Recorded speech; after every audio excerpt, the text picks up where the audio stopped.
They say the crown is the heaviest thing a person can wear. But what happens when the weight isn't just on your head, but on your shoulders, your neck, and your fingers? What happens when the very jewels that symbolize your destiny are suddenly in someone else's hands? This isn't a story about tiaras and tea parties. This is a story about a silent war for power, fought not with swords, but with sapphires and diamonds. Because right now, behind the gilded walls of Buckingham Palace, a move is being made that could reshape the monarchy as we know it. And according to reports, it involves Catherine, the Princess of Wales, making a very deliberate, very strategic, and some might say very bold move to reclaim the royal jewelry collection from Queen Camilla's care. Now, if you've been following royal watchers, you know that the Queen's jewels aren't just accessories. They are the crown jewels' edgy cousins. This collection, often referred to as the Queen's personal property, is a private archive of unimaginable wealth and historical significance. We're talking about pieces that have been worn by queens for centuries. They are a visual language of power, a hierarchy spelled out in diamonds. And for a very long time, it was believed that the late Queen Elizabeth II entrusted their safekeeping to Camilla. It was seen as a sign of ultimate trust, a gesture that said, "You are my successor." But here's where the narrative takes a sharp turn, and this is the first major curiosity gap that makes this story irresistible.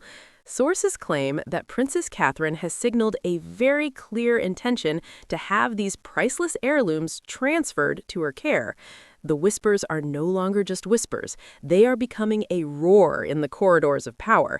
So why now? And more importantly, why is this such a seismic shift?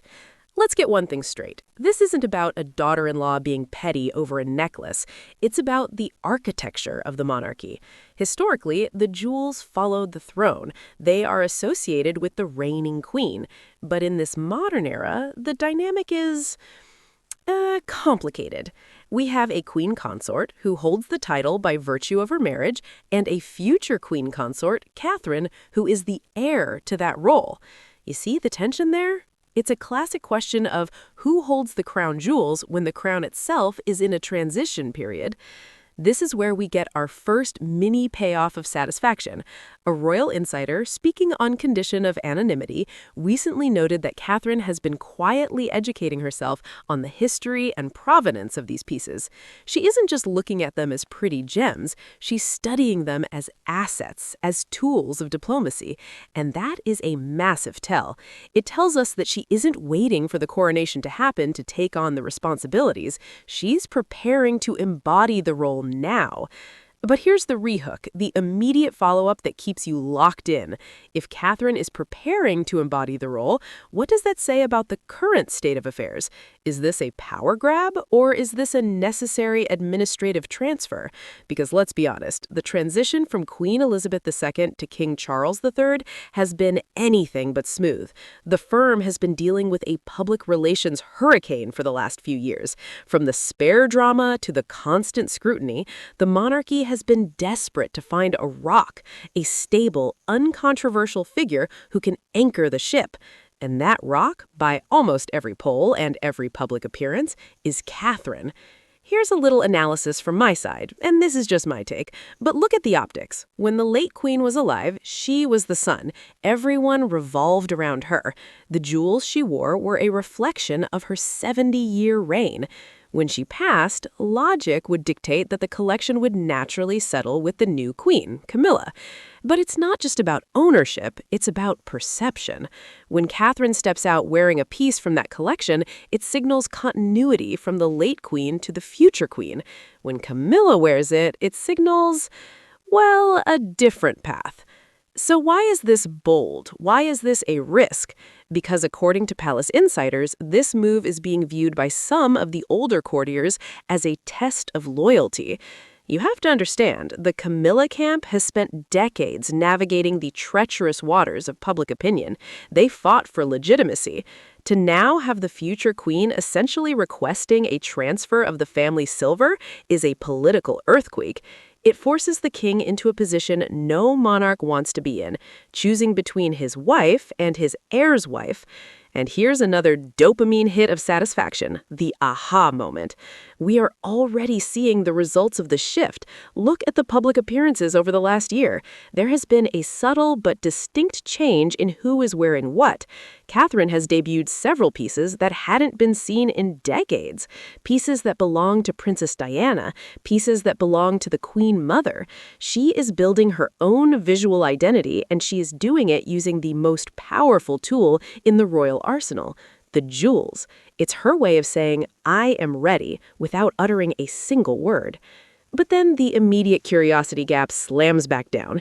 If she's already wearing these pieces, why is there a need to reclaim them? See, wearing them for an event and having them in your private vault are two very different things. Right now, it is alleged that the management of the collection, the cataloging, the insurance, and the lending, still falls under the purview of Camilla's staff. It's about control. Catherine reportedly wants the physical and administrative control shifted to her team at Adelaide Cottage. She wants to be the one to decide which princess wears which tiara for which state banquet. She wants to be the gatekeeper of royal glamour. Now let's talk about the human element here. Imagine you're in a family business. Your grandmother ran it for 70 years. She passed away, and your stepmother took over the management of the family's most valuable assets.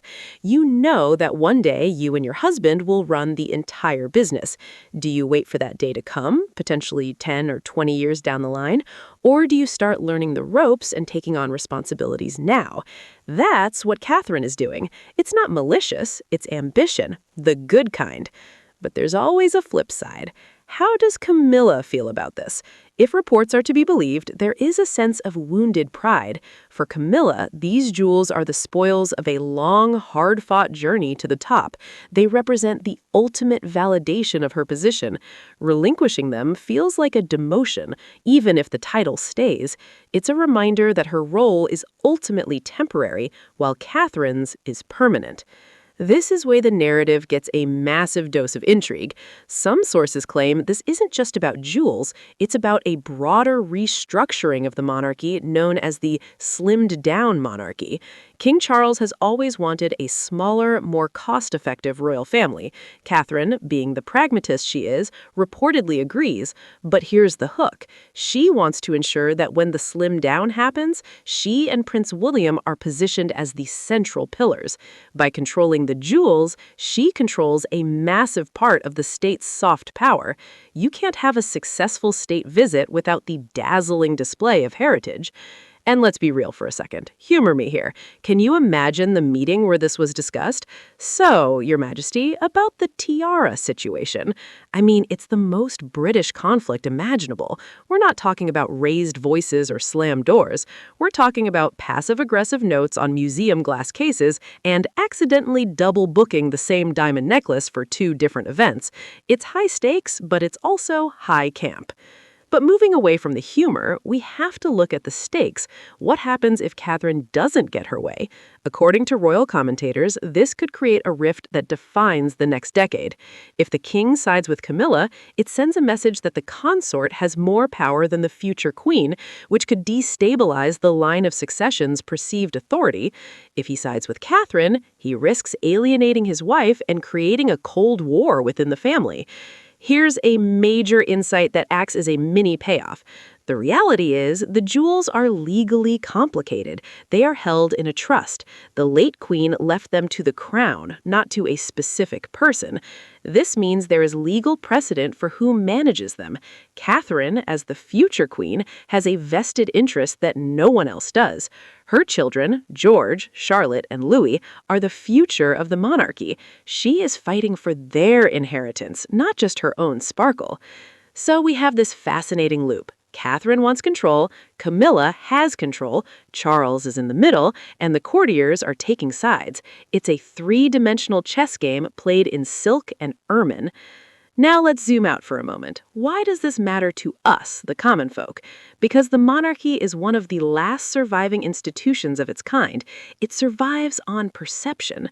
If the royals appear divided, if there's infighting over material wealth, it chips away at the mystique. Catherine knows this. She is hyper-aware of her image. She doesn't want to be seen as a gold digger or a power-hungry usurper. So how does she navigate this? This is where her strategy is pure genius. According to the latest updates, Catherine isn't demanding a transfer. She's offering to take on the responsibility to lighten the load for the king and queen who have a heavy schedule. See what she did there? It's not a power grab, it's a favor. She's framing it as an act of service. It's masterful royal diplomacy. She's giving them an out, and in doing so, she's making it nearly impossible for them to say no without looking petty themselves. And here's the final, satisfying insight before we wrap up. If this move succeeds, it will be the single biggest transfer of royal power since the death of the Queen. It will signify that the future is now. It will tell the world that Catherine is no longer just the Duchess of Cambridge or the Princess of Wales. She is the heir apparent to the role of Queen, and she